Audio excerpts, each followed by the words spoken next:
Hi, I'm Steve Price, Operations and Technical Director for PermaJet.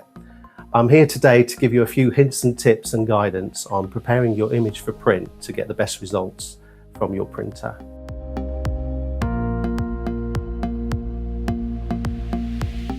There are many ways of approaching editing your images prior to printing, and I know a lot of people will spend hours and hours getting their work of art to a masterpiece level. But there are some three fundamental parts of editing and preparation that you should really consider. I call them the 3 C's. That's color, clarity, and composition. And today I'm going to just go through this sample print on the screen here and just cover those 3 aspects and show you how to be prepared to get your image out on that piece of paper with the best results. So we're using Photoshop here today, but of course you can use Lightroom and other software packages that are readily available for your editing. As I said, you can spend hours editing an image, but I always find these are the 3 parts that I work on initially.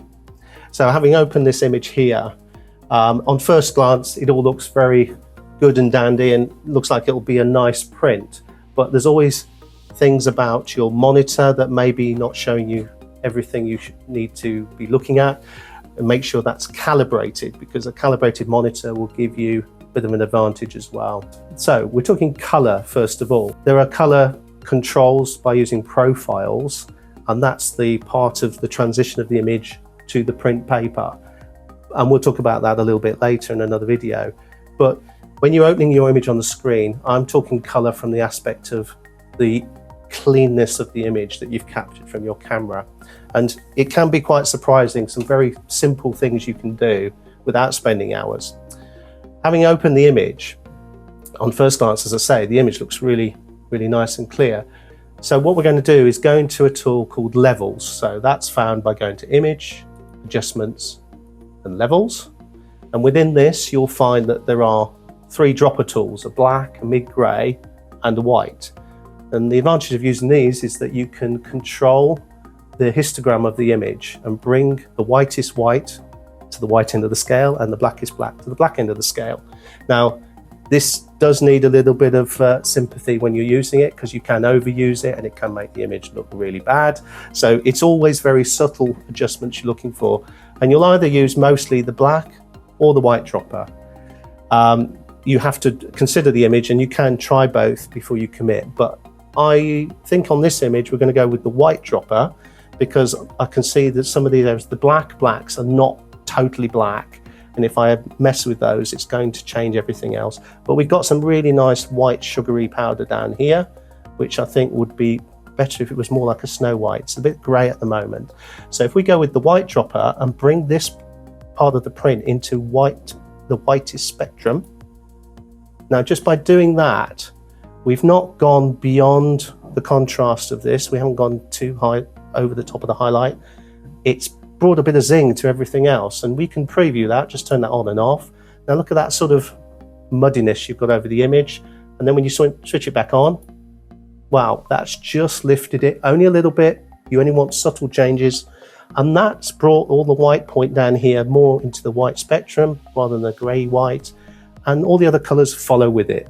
And you can do the same with the black end of the spectrum by using the black dropper, finding a black on the image that is truly dense black. If it's a greyish black that's part of that image, you may find it will overcorrect. So you've got to really play with the tool, only ever do it in subtle adjustments, but it does bring extra zing to your image. So that's going to print really nicely and look really zingy. The second part of what we discussed was clarity. So that's your sharpening.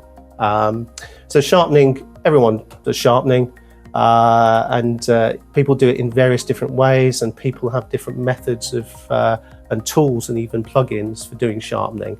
But today, all I've done is added a basic sharpening layer, which I'm just going to turn on. And again, the change is very minor, but if you look very closely at the details, you turn the layer on and off of the sharpening layer, it just adds that little bit of crispness to the image. And that's all we're looking for. We're not trying to create it from scratch and change it totally.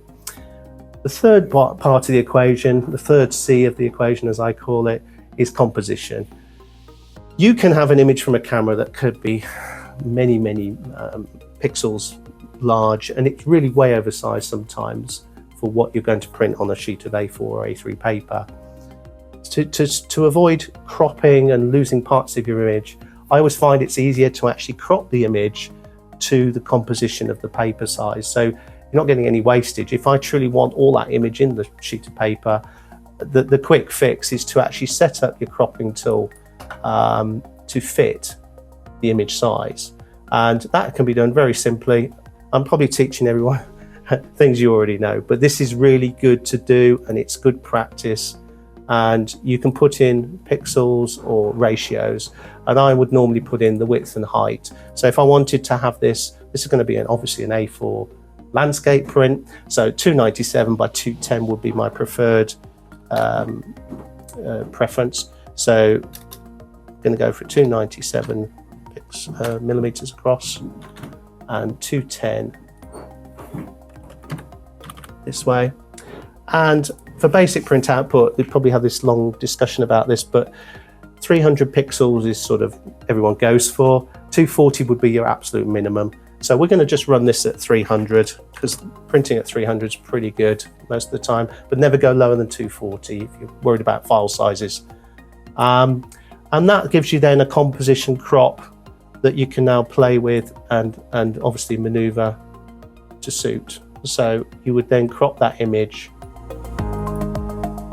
to fit. Now I know that is set perfectly for my A4 sheet of paper. I'm not going to get any wastage, so I can do borderless prints, and I can do a white border edge around this print, and I will print exactly what I've got in that image there.